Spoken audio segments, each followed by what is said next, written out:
Good day mga katingker. Welcome ulit sa aking channel. Mari usapang pato na naman tayo. Pato update tayo sa pag-aalaga ng pato. Bali nung nakaraan meron tayong pinalimliman na 28 eggs na itlog. Pero nung kinandling natin yung 28 eggs is ang nangyari yung halos kalahati is hindi siya fertile. Yan, bali yan na yung natira. 28 eggs dati yan. Ngayon 15 na lang siya. Bali 28 siya, 13 yung unfertile, hindi siya fertile. Tapos 15 lang yung fertile. Yan, bali marami-rami yung hindi siya fertile. Yan, explain natin siya mamaya kung ano yung naging problema, kung bakit hindi siya fertile. Marami yung hindi fertile. Yan, bali meron na rin tayo ng itlog dyan. Meron tayong itlog dyan.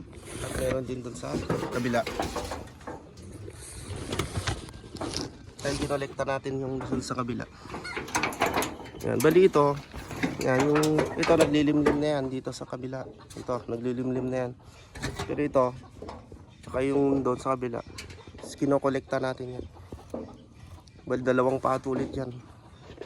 Dalawang pato yung nangingitlog dyan. Kung saan sila nangingitlog dito. Yan. Basta ang ginagawa natin, kinokolekta muna natin siya. At sinesafety natin doon sa may sa safety na lugar. Yan. Ibabalik na lang natin yung mga kinolekta natin pag malapit na sila maglimlim. Yan, bali explain lang natin kung ano ba yung sa tingin ko naging problema. Kaya marami yung hindi fertile. Kasi nung una yan is iisa lang yung ating barako. Yan. Isa o dalawa. Pero yung isa hindi siya nakakakasta kasi binubuli nung isa. Kaya nung binubuli niya hindi nakakasta yung yung ibang barako natin. Yan. Dapat kasi pag nangingitlog yung ating pato is lagi dapat nakakasta. Pero dahil siya lang yung nagkakasta, pinosolo niya lang. Ang nangyayari is hindi niya nakakasta ng consistent, o dapat kasi nakakasta niya lagi yung nangingitlog na pato. Kaya ang nangyari, hindi niya nakakasta lahat ng nangingitlog.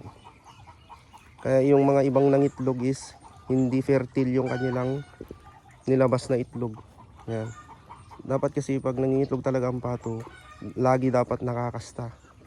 Pero kahit dalawa yung barako natin dati, ang nangyari is binubuli niya kaya hindi din nakakasta yung isa. Useless yung isa.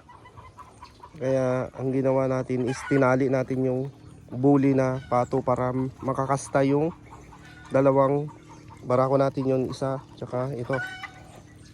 Yan. Ngayon aasahan natin yung next na yung mga nangingitlog dyan, marami-rami na yung fertile.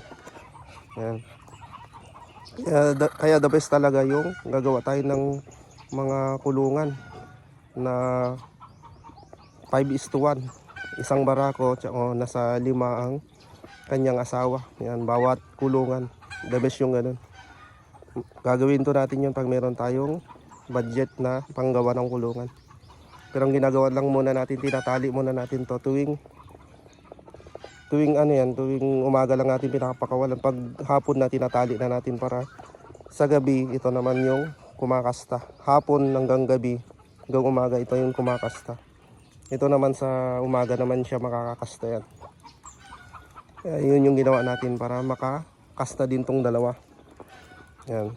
Kasi marami-rami yung mga inahin natin, hindi kaya nung iisa lang na pato. Kaya yun yung sa tingin ko naging problema. Halos iisa niya lang kasi yung kumakasta, tapos hindi niya pa nakakasta lahat. Kaya marami-rami yung ating hindi naging fertile na itlog. Buti meron tayong 15 pieces na fertile. Yan. Ito yung inaasahan natin, yung next na nangingitlog is magbago na, marami-rami na yung maging fertile.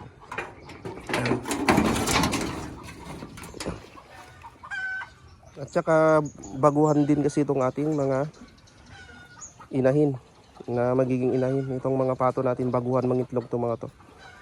Mayroon na ring porsyento na cost din nun nung baguhan. Pero mas the best talaga pag maraming barako. Yan, marami silang pag merong bully, pwede mo itong ihiwalay o kulong muna o itali. Yan. Pwede ring itali siya para minsan kasi yung mga asawa niya lumalapit din sa kanya para makasta niya rin. Kaya tinali natin yon. Tuwing lang siya, tuwing umaga lang natin siya pinapakawalan. Para pag sa hapon hanggang gabi, ito naman, yung ibang barako naman yung makakakasta. Yan. Jadi yun yung maging pamamaraan muna natin ngayon. Yan, bali meron na tayong mga nakolektang itlog. Kaya lang naman natin kinokolekta para ma-safe lang natin yung itlog. Yan. Nilagay natin sa safe na lugar. Yan. Hindi siya mainit, hindi din siya malamig. Sobrang, ayan. O hindi siya nahamugan o nababasa. Yan. Yung tamang-tama lang yung pag-imbakan. Yan. Meron na tayong na 3, 6, 9, 10, 11, 12, 13. Nasa 13 na yan.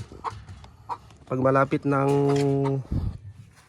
maglimlim, ibabalik na natin sa kanyang limliman. Bali yun lang yung ating magiging pamamaraan muna sa ngayon. So bali ito yung naglilimlim. Lumalabas-labas muna ngayon kasi bago pa naman siya. Ilang days pa lang siya naglilimlim. Ganun talaga, palabas-labas muna yung mga yan. Pero pag nakailang ilang days na, halos hindi na yan aalis sa kanyang limliman. Nilagyan na natin siya ng tag. Yan, kung papansin niyo yung kanyang paa merong dilaw. Yan, nilagyan na natin ng palatandaan yung kanyang paa. Yan, bali ang pinakain natin sa kanila is Madrid Agua. Tapos sinaluan natin ng tuyo. So, ayun yung ating mga alagang pato sa ngayon. Sana yung 15 na itlog na fertile is marami yung mapisa doon, kahit 13 o 10, okay na. Okay na rin yun sa kanyang unang itlog ng ating mga pato. Bawi na lang tayo sa next breeding nila.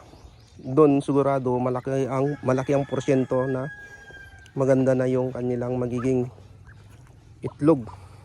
Yan. Kasi first timer lang naman to mga to.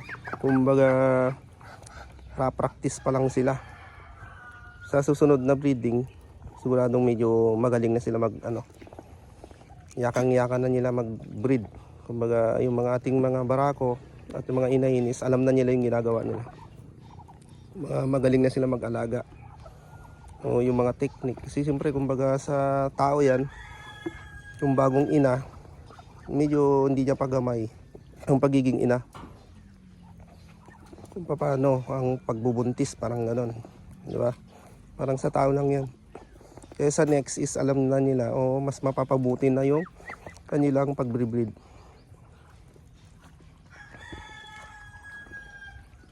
So ayan yung mga ating halagang mga pato.